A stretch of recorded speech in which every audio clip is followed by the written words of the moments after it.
दोस्तों खुशामदीद कहता हूँ आप सबको अपने YouTube चैनल पे और उम्मीद करता हूँ आप सब ठीक ठाक होंगे।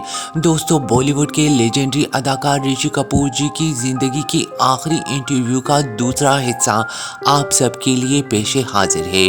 उम्मीद है आज की ये वीडियो भी आप सबको पसंद आएगी और वीडियो पसंद आए तो वीडियो को लाइक करें, शेयर करें और अगर आप चैनल पर नए हैं तो चैनल को भी सब्सक्राइब करें। दोस्तों ऋषि कपूर जी अपने इंटरव्यू के दौरान बताते हैं कि ये एक अजीब इत्तेफाक है कि फिल्म इंडस्ट्री के बाद बहुत ही बड़े नामवर लोगों के साथ उन्हें काम करने का बिल्कुल भी इत्तेफाक नहीं हुआ। ऋषिकेश मुखर्जी, शक्ति, समांता और गुलजार इस किस्म की फिल्में बनाते थे जिनमें काम करने को मेरा दिल चाहता था, लेकिन कभी ऐसा मौका नहीं आया। कभी कभी मैं ये सोचकर हैरान होता हूँ कि गुलजार साहब पाली हिल में बरसों से मेरे पड़ोसी रहे, लेकिन हमने कभी एक साथ बैठकर चाय तक नहीं पी। हम दोनों में मेल मुलाकात ही नहीं है। मेरी किसी फिल्म का कोई गाना, कोई मुकालमा उन्होंने नहीं लिखा। मेरा इमेज एक रोमांटिक हीरो का था। गुलजार साहब तो रोमांटिक गाने ही लिखने के बादशाह कहलाते थे, मगर मेरे लिए कभी किसी फिल्म साज या डायरेक्टर ने इनसे गाना नहीं लिखवाया और ना ही मुझे खुद अपनी किसी फिल्म के लिए ये ख्याल तक आया कि इनसे कोई गाना लिखवाऊं। हालांकि इनकी अहलिया राखी के साथ मैंने दूसरा आदमी कभी कभी ये वादा रहा और शायद एक और दूसरी फिल्म में भी काम किया। इसी तरह से देव आनंद के भाई विजय आनंद उर्फ गोल्डी ने मुझे 3 फिल्मों में कास्ट किया। तीनों फिल्मों के मुहूर्त हो गए, एक आज सीन भी शूट हो गया, लेकिन ये फिल्में बनने की नौबत नहीं आ सकी। इनके बड़े भाई चेतन आनंद ने भी मेरे साथ कई मीटिंग्स किए। वो पद्मिनी कोल्हापुरी को मेरे साथ हीरोइन लेकर सलीम अनारकली के नाम से एक फिल्म बनाना चाहते थे, जो इनके ख्याल में दूसरी मुग़ल आज़म साबित हो सकती थी। इससे पहले वो राजकुमार को शहंशाह अकबर के किरदार में लेकर ये फिल्म बनाना चाहते थे, लेकिन इनसे मामला तय ना हो सके।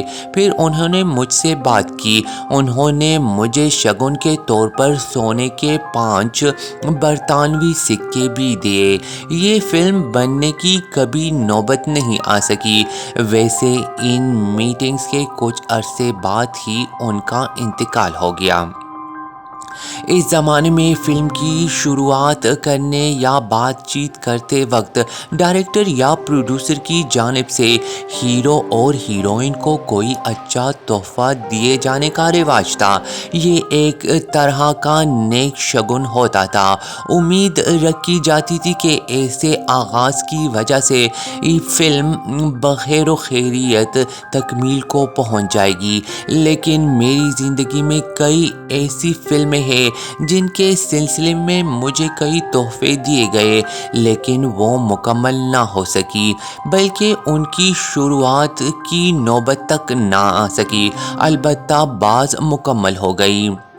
ऋषि कपूर जी मिसाल देते हुए बताते हैं कि फिल्म मेकर चन्नाप्पा दीवर ने 1975 में रिलीज़ होने वाली मेरी फिल्म राजा के आगाज़ पर मुझे सोने का लॉकेट दिया था।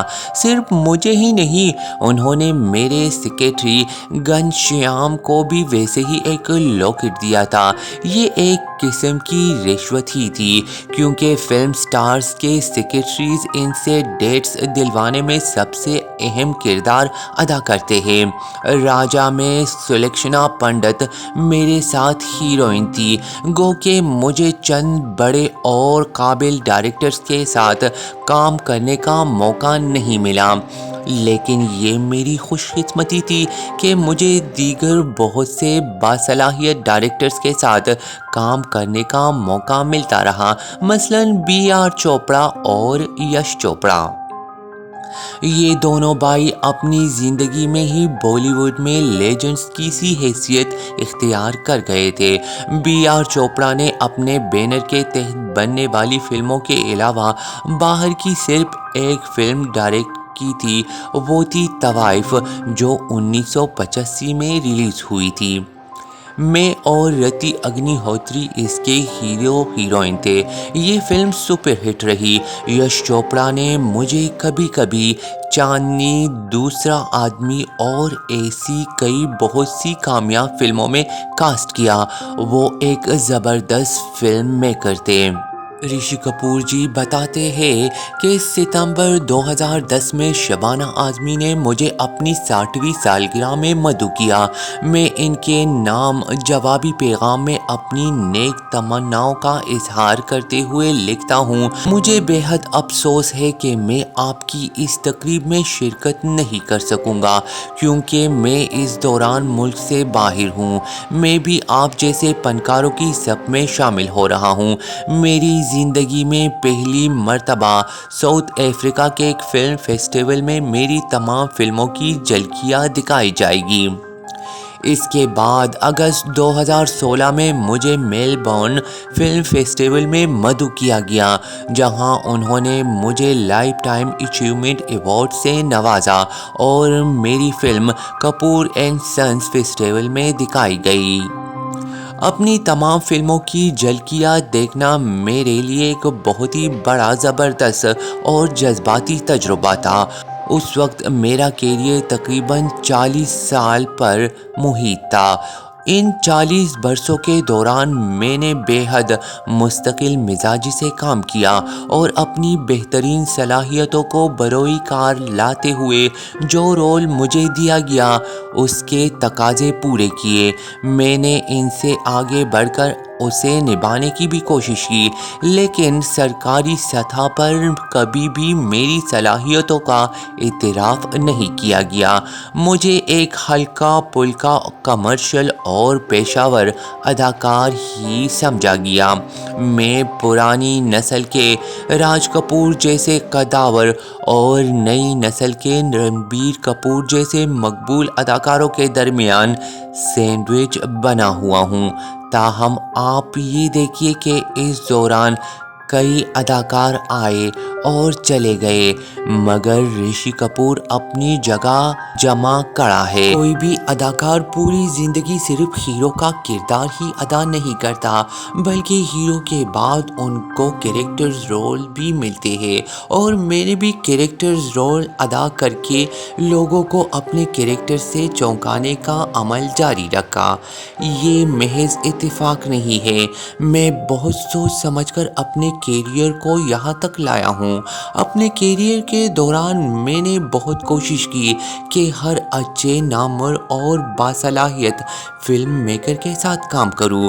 बाज़ औक़ात तो मैंने ऐसे किसी डायरेक्टर के साथ इस वक्त भी काम किया जब वो अपने उरूज का दौर गुजार चुका था, सिर्फ इसलिए कि एक बड़ा नाम मेरे रिकॉर्ड पर आ जाए।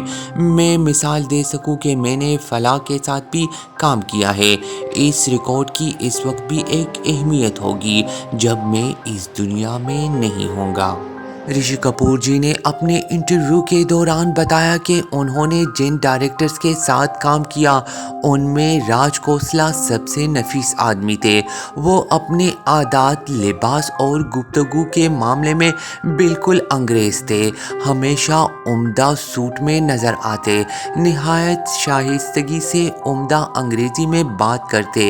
एक बार उन्होंने मुझसे पूछा, तुम्हारे ख्याल में अदाकारी क्या है? मैंने अपना रटा रटाया जवाब दिया, एक अदाकार जो कुछ देखता है उसे स्पंज की तरह जज़ब कर लेता है और डायरेक्टर इसमें छुपे हुए वो तजुर्बात बाहर निकाल लेता है। राज खोसला ने जवाब में नफ़ी अंदाज में सर हिलाते हुए कहा, नहीं, अदाकारी दरअसल स्टाइल का नाम है। हर अदाकार का अपना एक स्टाइल होता है जिससे वो पहचाना जाता है। इसी स्टाइल के अंदर रहते हुए वो अदाकारी करता है। देव आनंद का अपना एक स्टाइल था जो राज कपूर के स्टाइल से बिल्कुल मुख्तलिफ था। दिलीप कुमार का अपना एक स्टाइल था। अदाकारी के लिए अगर एक खूबसूरती स्टाइल की ज़रूरत ना होती तो फिर हर एरा गैरा अदाकारी कर सकता था। राज खोसला अपने वक्त के हिसाब से दुरुस्त कह रहे थे, लेकिन स्टाइल वक्त के साथ पुरसुदा हो जाते हैं। एक ज़माना था कि राजकुमार अपने स्टाइल से पहचाने और पसंद किए जाते थे, लेकिन अगर आज कोई इनके स्टाइल की नकल करे तो लोग उन्हें पसंद नहीं करेंगे। मैंने राज खोसला के साथ 2 फिल्में की।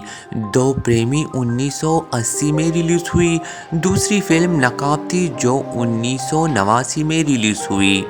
इस फिल्म के हीरो दरहकीकत विनोद खन्ना थे, जो इस ज़माने में कई साल अमेरिका के शहर ओरेगन में रेंजिश भगवान के आश्रम में गुजार कर वापस आए थे।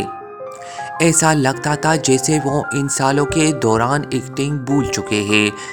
उन्होंने बड़ी कोशिश की, लेकिन अपना किरदार ठीक तरह अदा नहीं कर पाए और ख़ुद ही डायरेक्टर राज खोसला से माजरत करके फिल्म छोड़कर चले गए।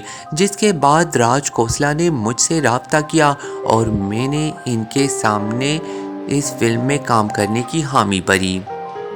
इसी तरह मनोज कुमार ने मुझे 1999 में रिलीज़ होने वाली फिल्म जय हिंद में कास्ट किया।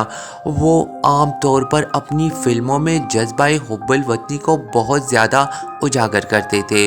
वो इस किस्म के मुकालमे भी बहुत उम्दा लिखते थे, लेकिन 90 की दहाई में वतन परस्ती पर मबनी कहानियाँ और इस किस्म के नारेबाजियाँ फिल्मों में मकबूल नहीं रही थी। इस ज़माने में फिल्मों में एक्शन, करप्शन, अंडरवर्ल्ड की कहानियाँ मकबूल हो रही थी। चुनांचे मनोज कुमार की फिल्म रिलीज़ होते ही फ्लॉप गई, लेकिन मुझे ये पछतावा नहीं हुआ कि मैंने इनके साथ किसी फिल्म में काम नहीं किया। मैं इनके साथ मेरा नाम जोकर में काम कर चुका था और मुझे इस बात की खुशी थी कि इतने बरसों बाद मैंने इनकी डायरेक्शन में भी काम किया। इसी तरह से बाज़ लोगों को डाक टिकट, बाज़ को नादिर सिक्के और बाज़ को दूसरी चीज़ें जमा करने का शौक़ होता है और वो अपने ज़हीरे पर पहर करते हैं। इस तरह मुझे अपनी फिल्मोग्राफी में हर काबिल ज़िक्र डायरेक्टर का नाम जमा करने का शौक़ था। मैं अपने रिकॉर्ड पर इन बड़े बड़े डायरेक्टर के नाम देखकर बहुत खुश होता हूँ। मनमोहन देसाई भी मेरी फिल्मोग्राफी में ऐसे ही एक नाम है। वो देखने में छोटे कद के मालिक थे, लेकिन अंदर से बड़े कद आवर शख्सियत के मालिक थे। वो जिस आदमी के बारे में जो भी राय रखते थे, इनके मुंह पर बयान कर देते थे और किसी से नहीं डरते थे। मैंने सुन रखा था कि मेरे बारे में वो खासी हकारत से गुफ्तगू करते हुए उमूमन ये कहा करते थे कि 4 फुट कद है साले का, मगर अपने आप को 7 फुट का एक्टर समझता है। जिन दिनों हम आर के स्टूडियो में बॉबी की शूटिंग कर रहे थे, इन्हीं दिनों मनमोहन देसाई भी इसी स्टूडियो में किसी दूसरे फ्लोर पर रामपुर का लक्ष्मण की शूटिंग कर रहे थे, जिसमें मेरे बड़े भाई रणधीर कपूर काम कर रहे थे। मनमोहन देसाई हमें बॉबी की शूटिंग करते दूर से देखते और तबसरा करते। राज कपूर साहब भी सटिया गए हैं। मेरा नाम जोकर की नाकामी के बाद उन्हें बड़े बड़े अदाकारों को लेकर फिल्म बनानी चाहिए थी और वो भी 4 फुट के हीरो को लेकर फिल्म बना रहे हैं। मेरे कद के अलावा मनमोहन देसाई मेरी मजमूई शख्सियत पर भी तनकीद किया करते थे। वो कहते, ऋषि कपूर कहीं से भी हीरो लगता है क्या? अमिताभ बच्चन के बारे में इनका तबसरा था, इस आदमी में बस टांगे ही टांगे हैं। लेकिन किस्मत का तमाशा देखिए कि जब उन्होंने अपनी प्रोडक्शन कंपनी बनाई और अमर अकबर एंथोनी बनाने का इरादा किया, तो मुझ हकीर पर तकसीर 4 फुट के एक्टर और अमिताभ बच्चन जिनके पास सिर्फ टांगे ही टांगे थी, मनमोहन देसाई जी को विनोद खन्ना के शाना बशाना हम दोनों को भी कास्ट करना पड़ा। दोस्तों, बॉलीवुड की लेजेंडरी चॉकलेटी हीरो ऋषि कपूर जी की ज़िंदगी की आखिरी इंटरव्यू का ये दूसरा हिस्सा था। उम्मीद है आज की ये वीडियो आपको पसंद आई होगी। दोस्तों, वीडियो पसंद आए तो वीडियो को लाइक करें और शेयर करें, और अगर आप चैनल पर नए हैं तो चैनल को भी सब्सक्राइब करें। ऋषि कपूर जी की ज़िंदगी की आखिरी इंटरव्यू के अगले हिस्से देखने के लिए आप मेरे चैनल को ज़रूर सब्सक्राइब करें, साथ ही बेल आइकन दबाएं ताकि ऋषि कपूर जी की ज़िंदगी की आखिरी इंटरव्यू के अगले हिस्से भी आप मेरे चैनल के ज़रिए सुन सकें। दोस्तों, अगली वीडियो तक के लिए आप सब अपना बहुत सारा ख्याल रखिए। Take care and good bye.